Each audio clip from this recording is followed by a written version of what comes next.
I couldn't wait for Ashlands. So we're going to get Hildir her overpriced stuff back by being constructive. That means completing the Hildir's request update without any weapons, tamed animals, or any tools except for the building hammer. This is actually part 2 in a series, where the first and critically acclaimed video consisted of me spending 365 days conquering Valheim by following these rules and improvising a lot of different ways to take down enemies. I've made it so you don't need to watch that video before this one, but I'll link it at the end if you're interested. Cheers.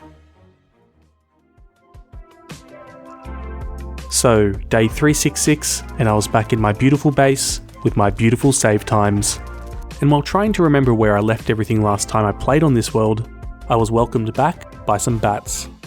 This seemed like a great opportunity to crack out my old bonfire. If you feel bad for them at all, think of this as payback for COVID. One of the new items in this update was an upgrade for the Black Forge, the Vice. But since I was lacking the copper needed to build it, I had to go back to an old friend of mine to help me get some more. But as soon as I made the Vice, I decided to only upgrade my shield. Refined Iter, the world's deadliest building material, had just become too important for me to spend. So instead of using it to upgrade my armor, I decided that I'll just try not to get hit too much. With that out of the way, I found my old longboat and started the search for Hildir. Since she can only be located in unexplored meadows, I decided to head west as I hadn't been to that part of the map yet. So I kept on sailing around until eventually I found one new meadows biome that gave me a chance to practice my campfire skills. And while Hildir wasn't there, I ended up finding her not long after. I don't know if it was from spending the last year living with grey dwarves, but I couldn't get enough of her beautiful laugh. No. However, we mutually decided it was better to stay as friends. So I got the location of the Minibosses and got to work by heading to a previously explored Mistlands biome with a smouldering tomb not too far away. After entering the tomb, I ran into the mini-boss, Brenner, almost straight away. At first, I tried taking on the skeletons with a campfire, and while I did clear out the other enemies like this, it seemed that Brenner was immune to fire damage, which made sense considering her face was on fire, and it didn't bother her at all. So it was time to try out those green balls rescued from the depths of Chernobyl, Refined Iter.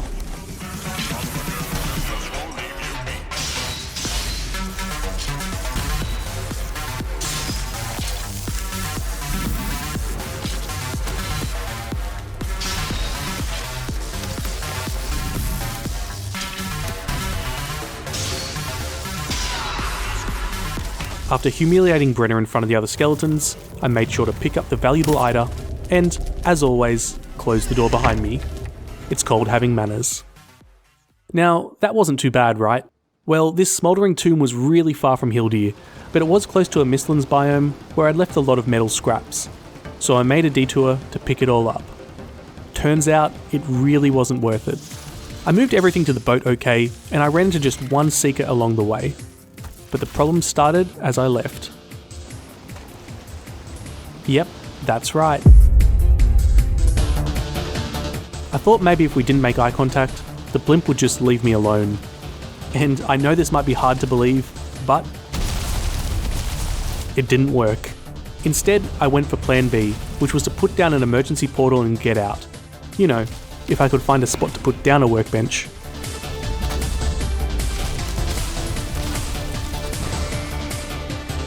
I decided to do with this what I do with all my problems. Ignore it. I would go back later, and trust me, it would be the worst time that I've spent in Mistlands. But for now, it was time to go on to the second new lair.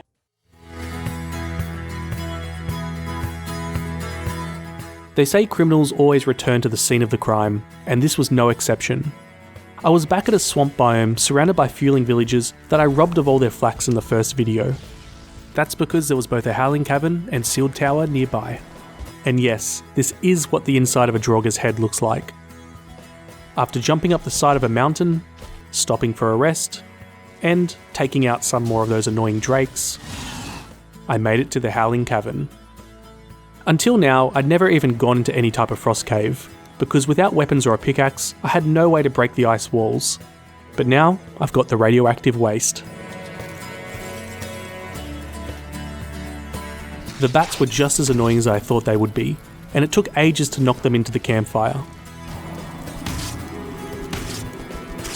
But then I realised bats always attack you from behind, so I got rid of them by standing still with a campfire right behind me. I then ran into an enemy that I hadn't fought before in this series, the Ulv. They're very resistant to fire and weak to poison, making them another perfect target for the Eider.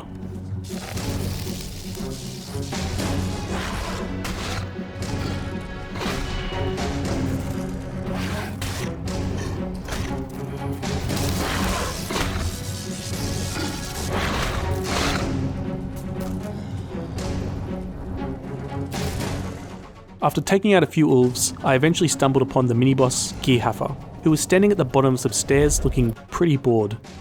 As the heavens opened and Eider started to rain down, I realised that I could win by just standing here and doing nothing. But if there's anything that I'm all about, it's the content, so I went down there to speed things up with some parry bonuses. And as soon as I did, Scarier leapt into action.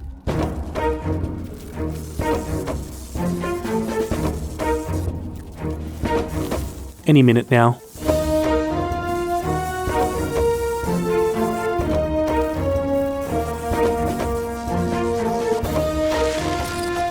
Oh, there we go.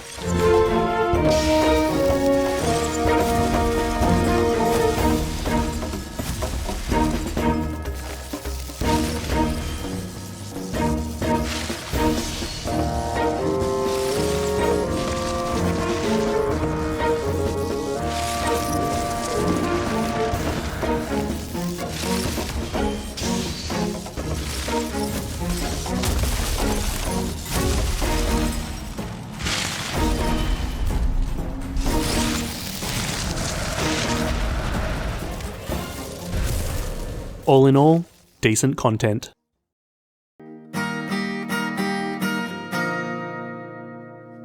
Getting to the sealed tower required me to run past a fueling village where the cops were still investigating the stolen flax. On the way, I took out some growths for the first time, and as I unlocked a bunch of stuff that I'm never going to make, I made it to the sealed tower. Now I know I made a short video on how you can just clip into this tower, but I'm trying to avoid glitches as much as possible. So that meant that I needed to build myself a way up.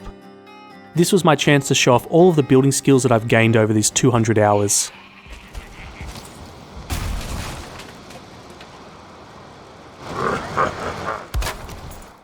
Well, this has been a waste of time, hasn't it? Around 3 decades later, and I finally made a path to the top.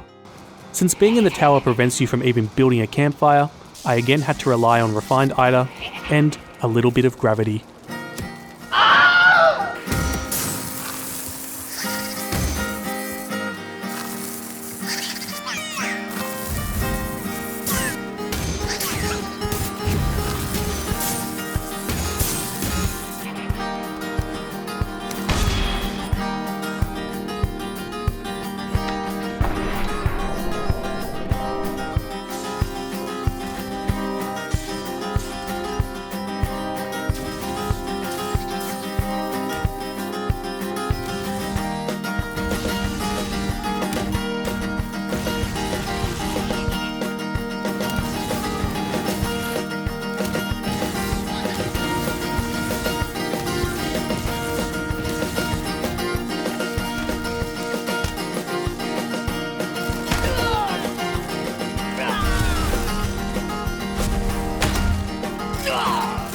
It took almost an hour to get to the bottom of the tower and face the next mini-boss.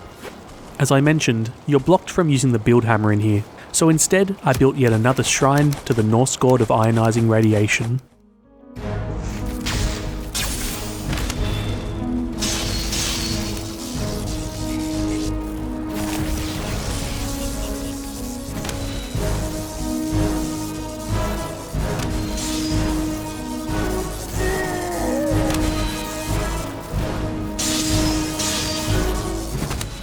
For some reason, Thunga started celebrating too early and passed away from a heart attack moments later. Now Zil was a bit more annoying because he was always trying to walk around, so I kept having to push him back over to the pile of Eider.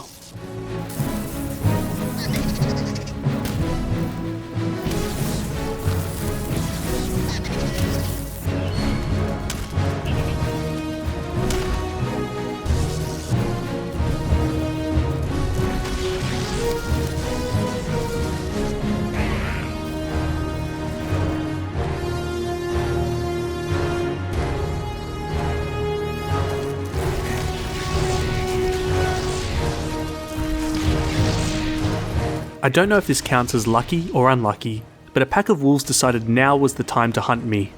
Hearing them howl outside made me worried that they could somehow get in, but it turned out they didn't know how to glitch through the walls into here, so they left me in peace as I picked off the fuelings before finishing off Zill.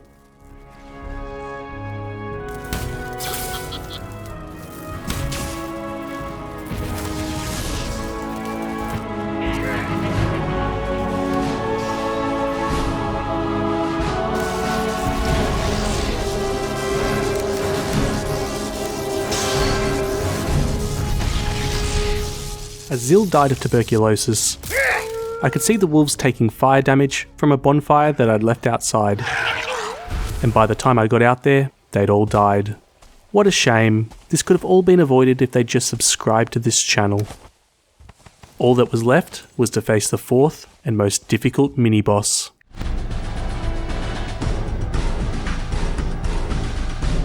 After a good night's sleep, I took my fire resist potion and returned to the battlefield.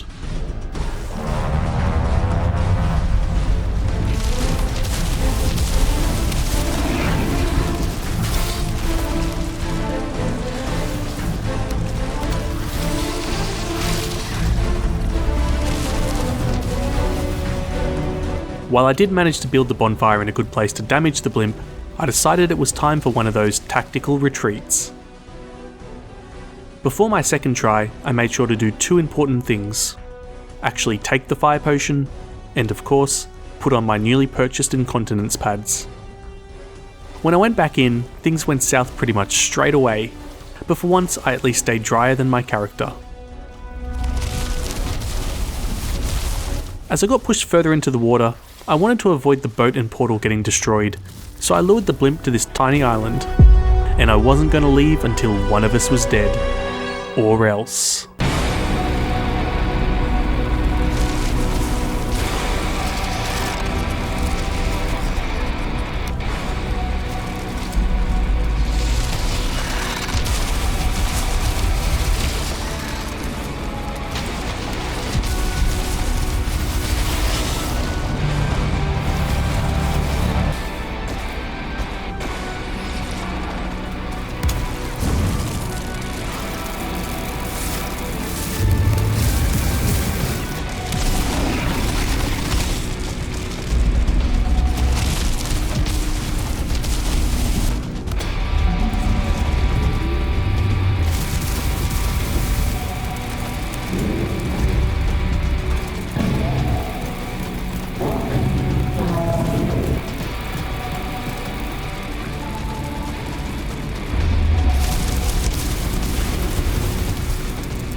In the end, the blimp went down just like the Hindenburg. Not quite to the mooring mast. Oh, the humanity. The terrain made this fight pretty bad, but at the same time it did manage to stop the ticks from being able to climb up to the top. However, I will admit that they did give me a bit of a scare as I got on the boat and started to leave. It took so long to get back to Hildir that it felt like Ashlands was only a few days away from release. For this heroic effort, my reward was that I got to spend my money like a good little consumer, and of course, hear that angelic laugh again. Absolutely worth it. Yeah. Naturally, I wasted all my coins on fireworks, and I got some iron pits because I thought they must do something interesting. As usual, I was wrong. Overall, it was a fun little adventure. I followed the plan exactly, and it worked out pretty well. But it was a shame that I had to rely on refined Ida so much. It was pretty much unavoidable though, due to how many things can't be built in dungeons. So I guess I'm going to have to make up for that in the Ashlands. Anyway, I really hope you enjoyed this, and I just want to thank everyone who's subscribed.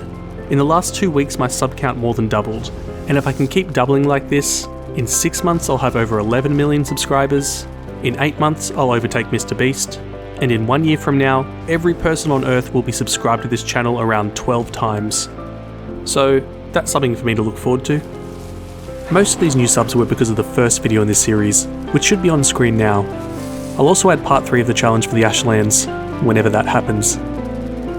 But as always, thank you so much for watching. Cheers.